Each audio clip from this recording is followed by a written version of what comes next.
Hey guys, तो मैंने अभी थोड़ी देर पहले अमेजॉन मिनी टीवी की वेब सीरीज़ दिल लॉजिकल देख के ख़त्म करी। और सर बताऊँ यार, ये सीरीज़ मुझे ठीक ठाक लगी। बहुत ज़्यादा अच्छी तो नहीं लगी, लेकिन बहुत ज़्यादा ख़राब भी नहीं लगी।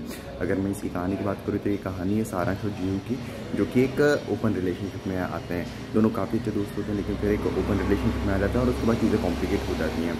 अभी ओपन रिलेशन क्या होता है, किस तरह की चीज़ें होती हैं, किस तरह का इनका ग्रुप होता है, किस तरह का इन दोनों का रिलेशनशिप रहता है, यही सब हमें इस सीरीज़ में देखने को मिलता है। अगर मैं इससे स्क्रीन प्ले की बात करूँ तो आगे कुछ भी बोलने से पहले मैं कुछ चीज़ें क्लियर कर देना चाहता हूँ कि ये जो सीरीज़ है ना, ये जेनजी की है। अब आपको नहीं पता जेनजी क्या है, तो फिर मैं आपको का रिकमेंड करूँगा कि थोड़ी चीज़ें आप सर्च कर लो, क्योंकि जेनजी के लिए ये शो इसलिए है क्योंकि जिस तरह की थीम्स इस सीरीज़ में एक्सप्लोर की गई है, जैसे कि ओपन रिलेशनशिप, सिचुएशनशिप या फिर नो स्ट्रिंग्स अटैच, ये सारी चीज़ें जेनजी में काफ़ी ज़्यादा कॉमन हो चुकी हैं, ऐसा मेरे को मानना है। और जेनजी ही इन टर्म्स के साथ ज़्यादा रिलेट कर पाते हैं। इसी कारण से ये सीरीज़ जेनजी के लिए ही बनाई गई है। और अगर आप लोग उससे ऊपर वाले हो, मिलेनियम वगैरह वाले हो, तो शायद आपको ये सीरीज़ उतनी इंगेज ना कर पाए। अगर मैं इसे स्क्रीन पे की बात करूँ तो पर्सनली मुझे सीरीज़ का स्क्रीन पे ठीक ठाक लगा है, क्योंकि जिस तरह से ये सीरीज़ स्टार्ट होती है, अपनी पूरी सिचुएशन को स्टैब्लिश करती है, मैं कैरेक्टर्स के साथ इंट्रोड्यूस कराया जाता है, उनकी सिचुएशन के बारे में बताया जाता है। वो सारी चीज़ें इतनी अच्छी तो हैं कि हमारे स्टार्टिंग से इस सीरीज़ में ठीक ठाक कनेक्शन बन जाता है और हम जानना चाहते हैं कि अब आगे क्या होने वाला है और कैसे होने वाला है। फिर जिस तरह से ये सीरीज़ आगे बढ़ती है, अपनी पूरी सिचुएशन को एक्सप्लोर करती है, वो सारी चीज़ें भी ठीक ठाक लगती हैं। किसी पॉइंट पे ऐसा फील नहीं होता कि हम कुछ भी नया, कुछ भी अमेजिंग देख रहे हैं, लेकिन हाँ, हम बोर भी कहीं भी नहीं होते हैं, जो कि काफ़ी अच्छी बात है। जहाँ तक बात है कैरेक्टर डेवलपमेंट और कैरेक्टर्स के पीछे डायनेमिक्स की, सभी कैरेक्टर्स को इतने ज़्यादा अच्छे से लिखा और डेवलप किया गया है कि हमारा लगभग सभी कैरेक्टर्स के साथ एक ठीक ठाक सा कनेक्शन बन जाता है। और जो कैरेक्टर्स के पीछे डायनेमिक्स थे, वो भी मुझे ठीक ठाक लगे।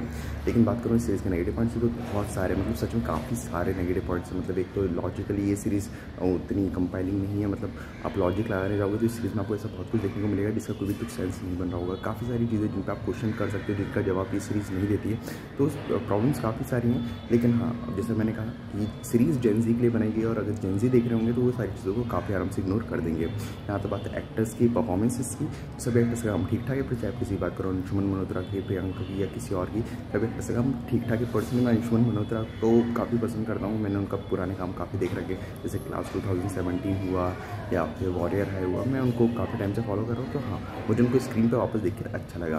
यहाँ तो बात है डायरेक्शन और एडिटिंग की, डायरेक्शन ठीक ठाक है, मेरे ख्याल से काफ़ी ज़्यादा बेटर होना चाहिए था, लेकिन ओवरऑल ठीक ठाक ही है।